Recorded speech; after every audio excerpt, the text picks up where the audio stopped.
સુરતના કાપોદ્રા ખાતે આવેલા પંકજ ડાયમંડ કારખાનામાં આગ લાગતા ભાગદોડ મચી જવા પામી હતી તો 15 જેટલા કારીગરોનું રેસ્ક્યુ કરાયું હતું। સુરતના કાપોદ્રા વિસ્તારમાં આવેલા પંકજ ડાયમંડ કારખાનામાં આગ લાગી હતી। શોર્ટ સર્કિટના કારણે આગ લાગી હોવાનું અનુમાન લગાવાઈ રહ્યું છે।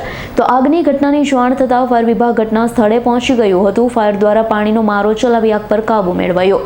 આગને લઈ ટેરેસ પર ફેલાયેલા 15 જેટલા કારીગરોને રેસ્ક્યુ કરવામાં આવ્યા। આગમાં જાનહાનિ ન થતાં હાશકારો અનુભવાયો હતો।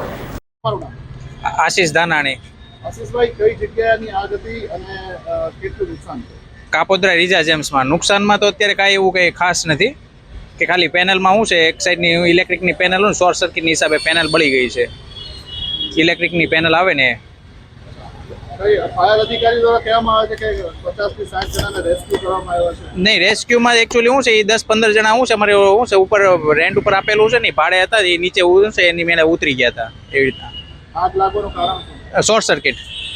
કોઈ જાનહાનિ નહીં, કોઈ જાનહાનિ, ઝીરો નુકસાનમાં કોઈ વસ્તુ નહીં। નોર્મલ શું છે, જે શું છે પેનલની લાકડું ને હોય ને એ બળી ગયું છે।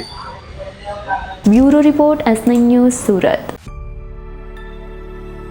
અમારી તમામ માહિતીથી અપડેટ રહેવા માટે જોડાયેલા રહો S9 ન્યૂઝ સાથે।